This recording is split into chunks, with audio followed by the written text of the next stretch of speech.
بسم الله الرحمن الرحيم والصلاة والسلام على المصطفى الأمين وعلى كل من تبعه بإحسان إلى يوم الدين. اللهم انفعنا بما علمتنا وعلمنا ما ينفعنا وزدنا علما نافعا آمين يا رب العالمين. Well, I'm very happy to participate on the 5th Annual International Conference on Languages, Linguistics, Translation and Literature organized in Ahwaz, Iran.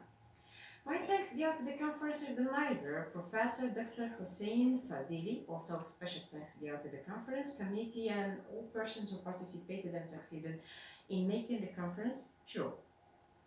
Well, my presentation, which is entitled Connotative Meanings of Some Arabic Words Using Algerian Dialectal Arabic by taking Tlemcen Dialectal Arabic as a case in point. Well, I guess you get the point to start with is to give an overview of the Algerian linguistic repertoire so that our audience will be familiar with the sample of the selected data introduced through the presentation.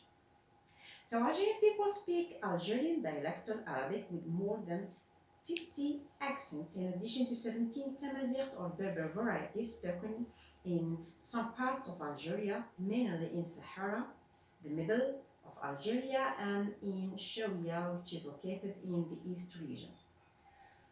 Algerian dialectal Arabic is rich in terms borrowed from Standard Arabic and other Arabic dialects, Tamazight varieties, French and Spanish.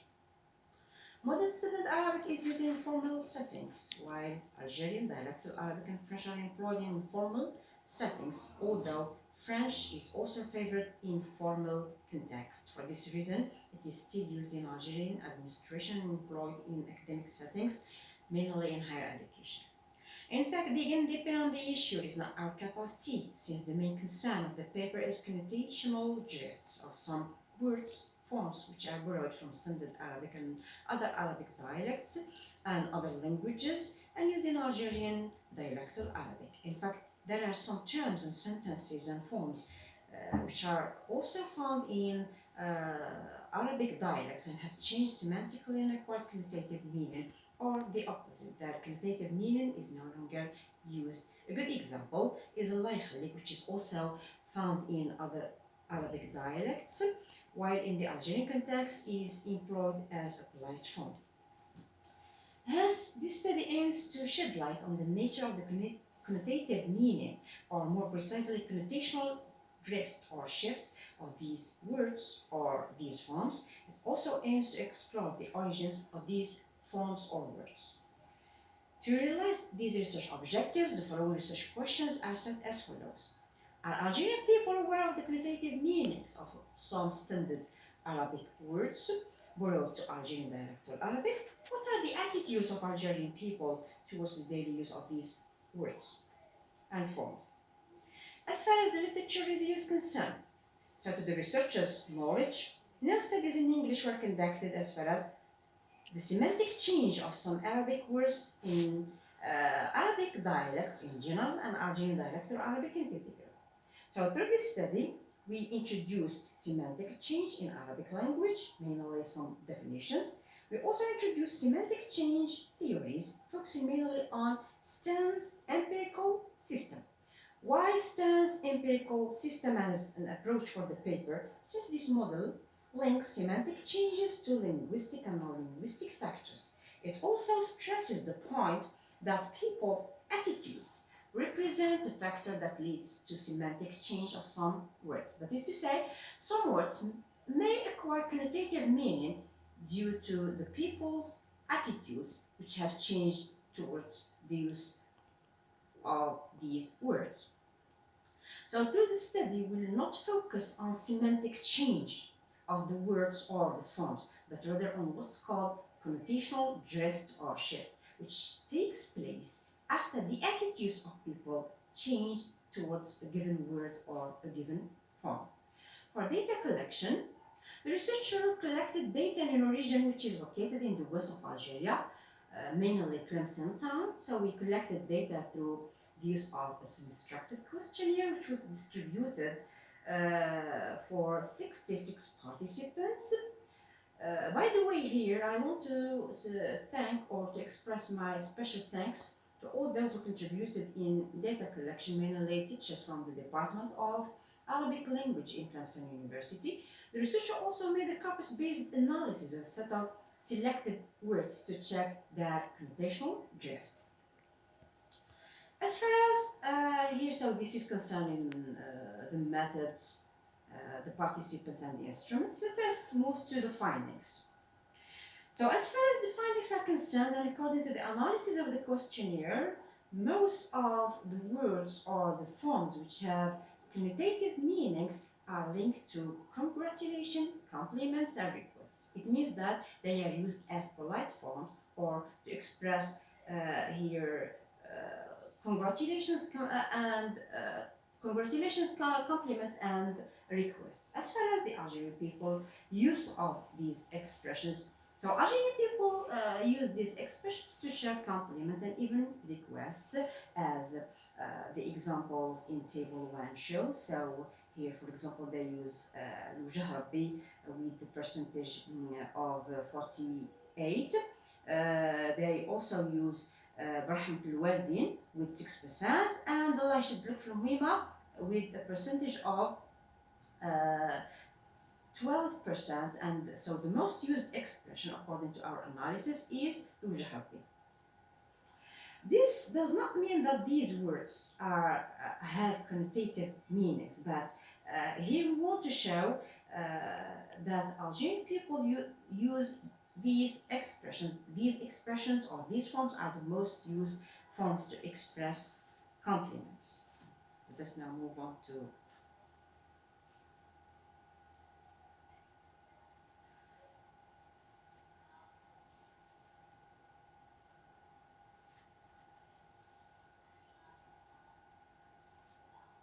Algerian people also use expressions to reveal requests, as table 2 shows. So these forms are regarded as polite forms. They also resort to euphemistic expressions to avoid mentioning, for example, the term met, died. So they tend to use فلان ربي تفكروا and فلان ربي يحبوا عباه. However, the use of euphemisms is not our concern here. You can see here, so Algerian people, as many other here societies, tend to use some euphemistic expressions in order to not to mention the term al-maut and al-miyat. So they tend to use these expressions. So the most used expression among all Algerian people or mainly Tlemcen speakers is ربي يحبوا عباه with a percentage of 36%, while they use فلان ربي تفكروا with 30%. So here we are not, as I told you, we are not here exploring or we do not tend to show that these words have connotative meanings, but we are showing the most used words to talk about the issue of death. Later on, we are going to explain what is the connotative meaning behind these words. So, in table 4,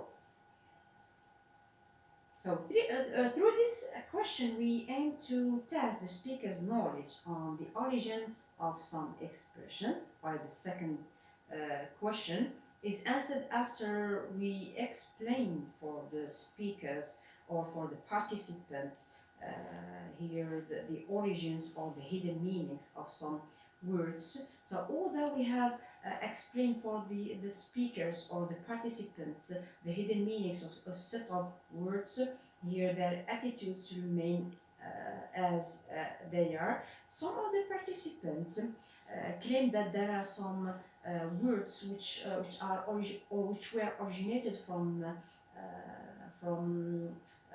other societies or from other people, mainly from the Jews who settled in Algeria during the French colonization. So there are expressions such as Allah Ghalib and Makan La. So according to here some investigations that we have made, for the expression Allah Ghalib, we found that the expression was used in business by the Jews with the Algerian Muslims to mean that Allah does not exist in business. They also use the term makallah, which means that there is no need to mention the name of Allah in business. While Algerian people tend or borrow these forms and tend to use them in their daily speech, and even they change their attitudes towards their connotative meaning, and these words were or are no longer considered as have connotative meaning. So they are used to mean that the person can't do something or can't solve the problem. We move on now to the analysis of the connotative meaning of these words. We can classify the expressions or the forms into forms used as insults in here, although they know, of course, the Algerian people, although they know their connotative meaning, but they tend to employ them to express insults, while their meanings reveals their hidden nature as blasphemies. For example, as in table 6, we've got here, they are used for insults. Ya din Zuh, and of course, Zuh is a god in ancient Greek mythology. We've got Ras Rabbi. So concerning the second example here, Ras Rabbi, which is used to express insults and even to swear, forgetting. So the Algerian people use these forms as a form of insults or to swear, forgetting that in our religion we shouldn't draw an image of Allah. Algerian people also tend to use some expressions for negation or to express their opinions. For example, as table 7 shows, they have to say Wallahu walu. It means that Allah is nothing. So this is the real or the hidden meaning of the form. Allah is nothing. They tend to use this expression for negation, while they also tend to borrow some some passages from Quran or some Quranic verses, such as this example, Rani fi nazi'ati gharqan, to express that the person is in a difficult situation or has an unsolved problem. Well, the last example is used to express or to show to express an example, and the real or the hidden meaning is that the person is receiving revelation from God. So Algerian people mainly Tlemcen speakers tend to use certain expressions as proverbs, forgetting that in Islam we haven't to describe prophets as here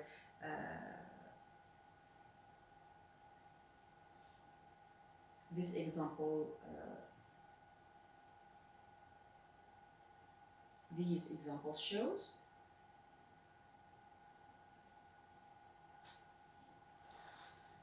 And although this fact is here is known between people, they tend to use them. For example, al-wahid malaikatu tqal.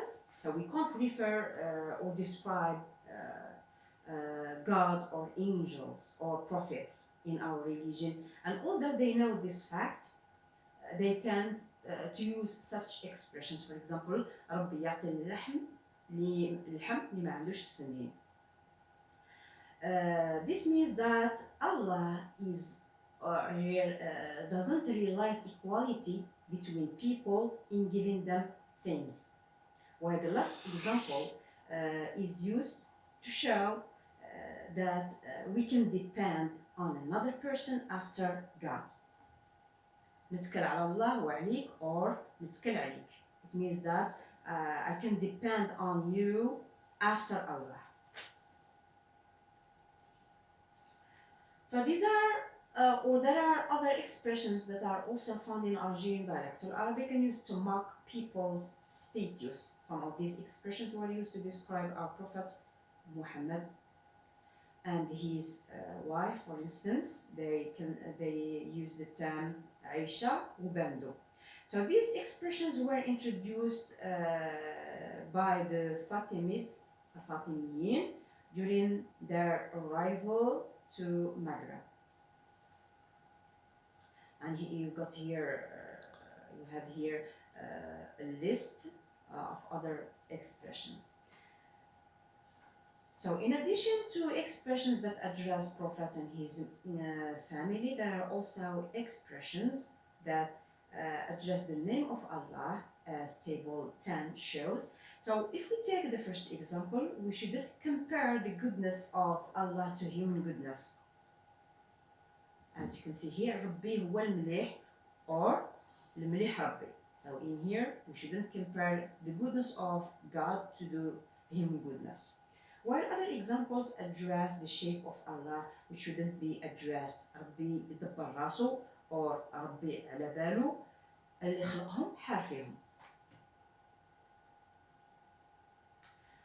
After presenting and explaining our data, we can sum up our findings as follows. Algerian people, so the first main finding, Algerian people used many forms and expressions which are borrowed or taken from Quran or from other dialectal Arabic or other Arabic dialects, and even from people who came to Algeria, mainly the Jews. And here people have changed their attitudes towards the use of these words, and these words have changed, and here their connotative meaning is no longer used, and they are used in daily speech as polite forms to express requests, congratulations, compliments, etc. The findings also reveal that although Algerian people are aware of the connotative meaning of some words, there are reasons, as I told you, for that. The first reason, some, not all of the people, they have low background knowledge of some forms and terms, and some of them have good knowledge, but they still use them since they said that people's attitudes have changed towards the use of these expressions, and they no longer acquire connotative meaning. So this is an overview about the most discussed issues in relation to the study of connotative meaning of some Arabic words in Algerian dialectal Arabic. Of course, the study is just a roadmap since it is conducted in a small region, and the issue of semantic change in general and connotational dress in particular should be placed under the lens by the Arab linguists and sociolinguists, and even those who are specialized in the field of pragmatics. To conclude, we can say that we as linguists and sociolinguists, we should put language or language change at the center of our concern. We should also place the ambiguities that the language represents at the center of our concerns, because the ambiguities of the language are fascinating and deserving to be explored, mainly how connotation is, what is lost and what is gained in the transition, as Madeline Harker puts it. And thank you very much for your attention.